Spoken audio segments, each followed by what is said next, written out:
Let me talk to you about dropshipping hacks. If you're trying to really get, let's say, $100,000 a month in dropshipping products, you basically need to think about Google Trends. And to this conversation, I want to share with you a few Google Trends that can really help you boost your dropshipping revenue. So here's the overview I want you to really pay attention to. The thing here is that when you actually use the Google Trends, a lot of people talk about having dropshipping software, the dropshipping platforms, but the good old Google Trends is an excellent free alternative to paid ones, okay? And so in today's conversation, I want to talk to you about, I want to give you a few steps in finding the winning products that are really suitable for your specific niche, tips to narrow your search and make it more effective, and some kind of hacks that really have they can really apply to your specific niche also. The cool thing is that if you use Google Trends the right way, you can find trending products. And the trending products are great because the demand is there, but the competition is not there yet. And this is kind of cool. And Google Trends does not show the search volume though, but you want to watch out also for seasonality of search items. And the cool thing is seasonality and geography. In our experience, seasonality and geography are the two key importance the two key metrics you need to pay attention to. So if you want to look for winning products on Google Trends, you need to actually make sure that the product is growing in popularity and the product has a market niche or demand. So, for example, you know that a newly released iPhone will have a growing need for phone cases once it's out. As such, you must watch out for its release date.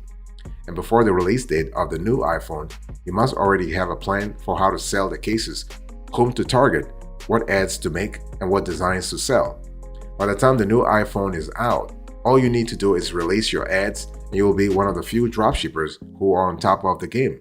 Okay, it's all about anticipating. Okay, and keep in mind that the earlier you get into the trend, the more products you are likely to sell. So this is kind of important. And it's one of those things where you have to constantly analyze the market and really sort of anticipate. It's all about anticipating. So Google Trends, again, is not showing you the volume, but it's showing you the trends, okay? And you can actually go from, you can bifurcate from the primary product into a related product, like in this case, the iPhone versus the iPhone case. Boss, welcome back to the show. It's really a pleasure to have you here. Make yourself comfortable. You are going to enjoy today's conversation.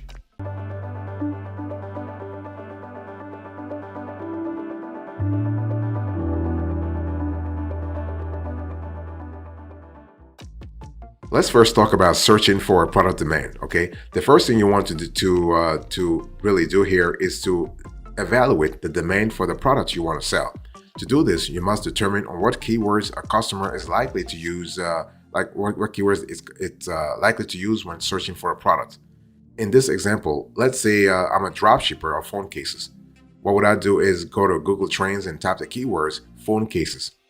And this will actually will help you out see exactly what's happening right now. Okay, and so if you do that, you might see, well, there's a huge search volume or a low search volume. It really depends for phone cases, of course. Okay, and it's really important to understand that the trends, the charts that you get on Google Charts, those charts are just the beginning. You need to dig deeper. You need to go granular.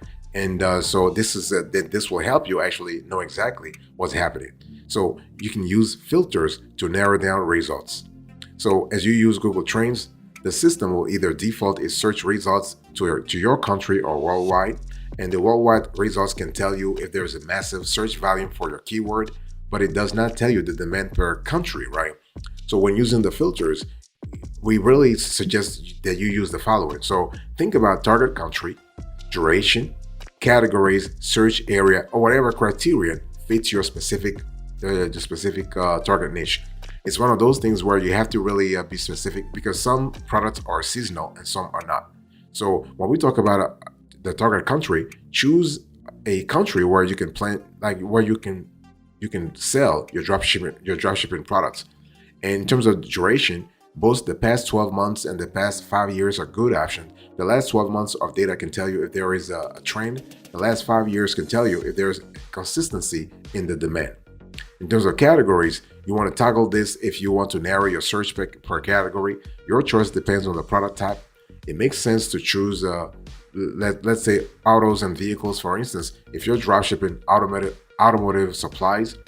And in terms of search area, you have to really, you can search by image, You can search by news search, you can search by Google Shopping, and you can search by YouTube search. So this is kind of cool. If you choose image search, Google Trends will only show you the search trends in the image search platform. If you choose YouTube, Google Trends will show you the search trends only if the search happens on YouTube. So just need to really specify the kind of search you want to have. Plus, I want to quickly remind you of today's topic. We're talking about dropshipping products using Google Trends. How do you get like 100K a month dropshipping products? How do you actually narrow down your search strategy to really get to that sort of 6-digit sales value every single month?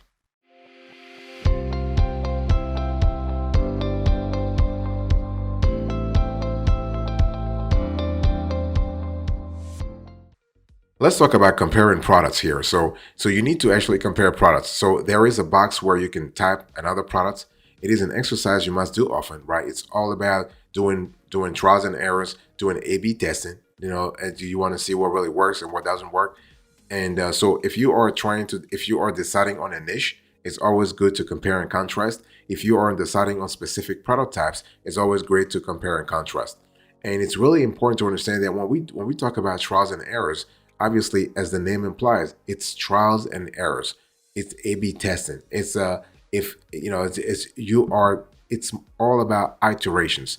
There is no right or wrong decision here.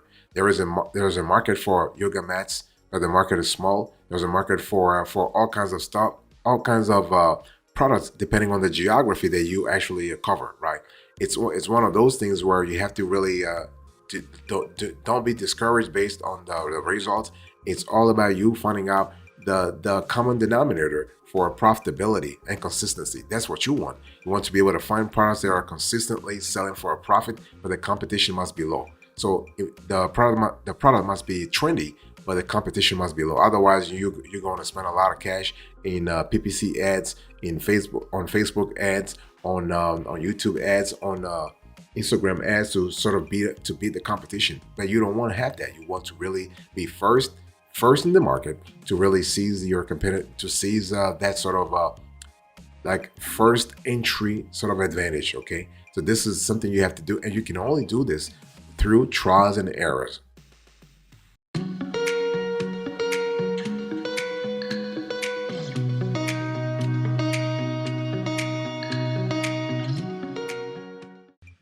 Let me give you a few tips for using Google Trends effectively. The whole thing is, if you're a dropshipper and you're trying to boost your revenue over time, you need to actually become an expert at using Google Trends. Okay, first of all, you need to understand the numbers.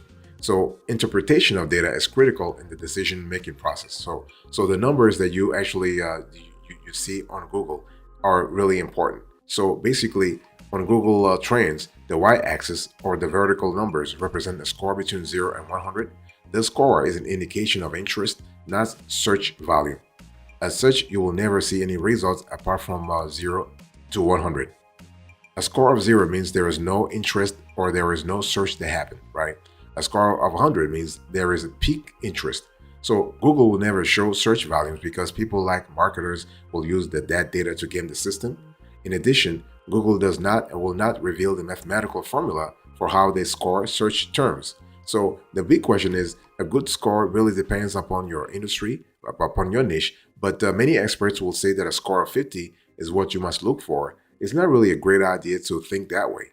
Interest is still interest. So a score of 25, a score of 35, a score of 30, a score of 75 means people are searching for that term anyway. It's up to you now to fill that demand. It's all about what really works for you.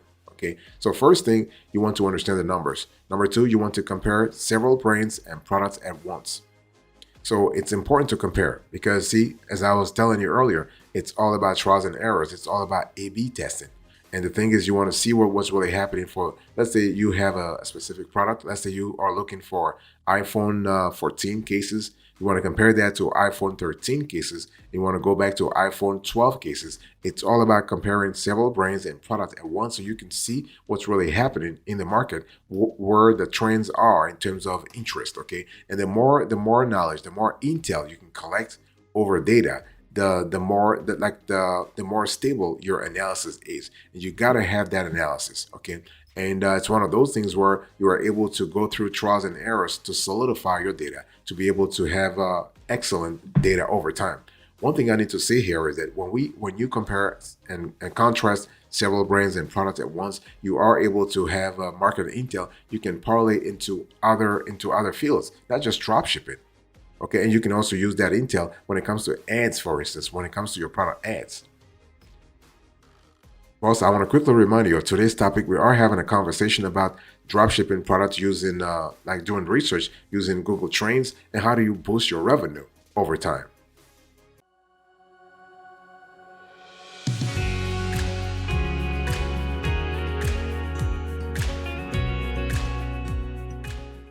The next thing you want to do is to select appropriate keywords that buyers use, and just don't type random keywords. Put yourself in the buyer's shoes and think, what will this customer type when searching for a product? So how do you come up with many permutations of keywords that users type? You can brainstorm or use a keyword research tool. So there are SEO keywords tools like SEMrush, Ahrefs, and Moz Pro. They are expensive, and so you really have to have the budget for it. There are also free keyword research tools out there, but the best is the Google Ads Keyword Planner. There are two options to do this, as like you can really do it directly or you can do it indirectly. So the thing is that we have an entire show that's coming up that will sort of cover Google Ads keywords, so you have a clear idea how to use the tool. And the next thing you want to do is you want to use the related terms. So when we talk about the keyword search, you want to scroll down the Google Trends results. You will see something like related terms. And so you want to really sort of see the terms that are kind of related to your primary search, and those terms must be rising in popularity, right? So it's one of those things where you have to have your primary products and you have to have the ancillary products people are searching for. And so you want to see if there is a correlation between your primary products and the ancillary products. It's one of those things where you have to constantly see what really works for you, and you have to constantly analyze your product and see exactly what's really happening.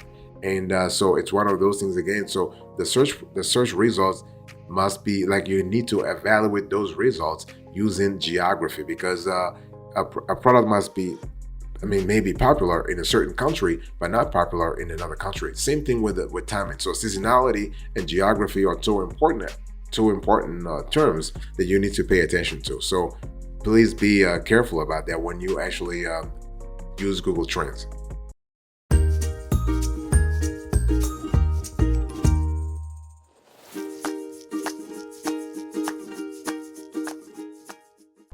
Talking about geographies, you want to really focus on regions and markets, not the whole world. And the thing is that, you can say, I want to focus on the US because this is my target market, or I want to focus on the EU, on Europe, on the European Union, on the UK, on Australia, Nigeria. It really depends on where your target market is. Okay, it's one of those things where you have to be very granular. This is going to help you make sales, actually collect data, collect intel that you can use to make sales in the future. You also want to watch out for spikes and seasonal products. See, the whole thing here is that when we talk about using Google Trends, we're talking about seasonality, but we're talking also about geography, because seasonality is not the same for all geographies, right? For instance, in the States, we have a very popular, we have the holiday season around December, from October all the way to December. But in some countries, that's not the case. So if your country, if you're selling outside the States, you want to really focus on specific geography to really solidify your analysis, and this will help you actually get things done down the road. It's one of those things where you have to analyze what works and what doesn't work. One thing I also need to say here is that when we talk about seasonality and spikes, we have to pay attention to the cause of that seasonality. In other words, it is a one-time thing, or is that seasonality happen every year, for instance? Because if it's a one-time thing, then you can't really expect the whole trend to replicate itself. But if it's a constant thing, in other words, every year from November to December, sales go up, then you know that, okay, you have a trend that's established, and you can actually parlay your knowledge of your target audience, of your geography, of your competitors' tactics. You can parlay like all this knowledge into a great strategy to really boost sales, to boost dropshipping sales around, let's say, to use our hypothetical example from October, November, all the way to December. So the bottom line here is that when we analyze, when we use Google Trends for boosting dropshipping revenue, it's really important to analyze geography, to analyze timing, in other words, the history, the consistency, but also you have to be sure that you're analyzing multiple items at the same time. So comparison is key here because as a dropshipper, you're not actually alone in the market. All the other players are using the same strategy or even better strategies than you. This is why you have to see how they are faring in the market.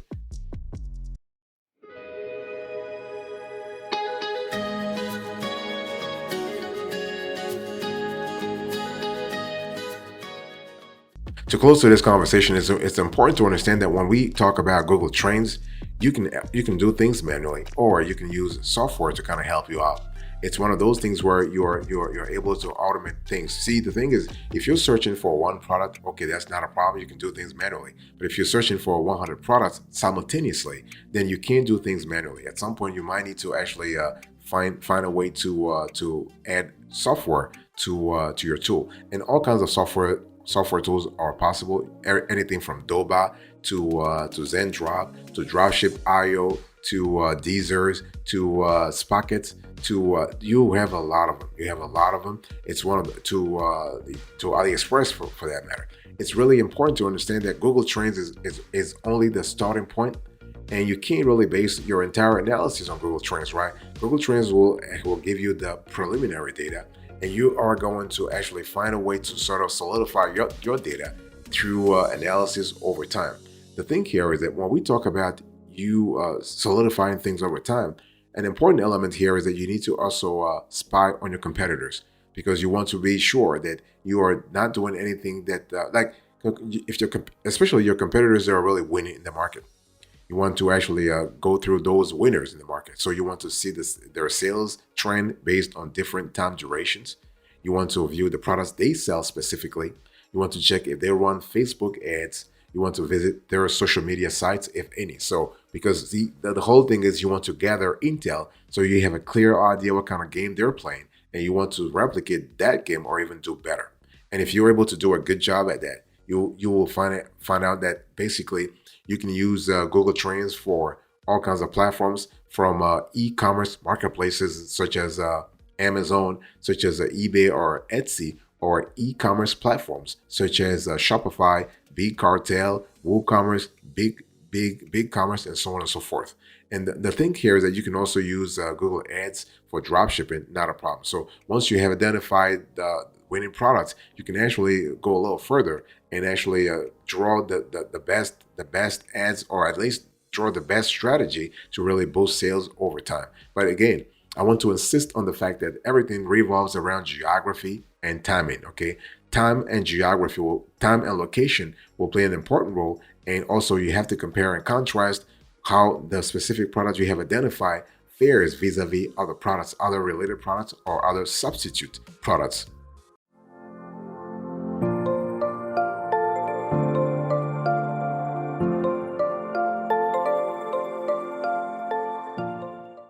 Thank you so much for your attention. I really appreciate it. In today's conversation, I was just sharing with you how to actually use Google Trends for your dropshipping product research.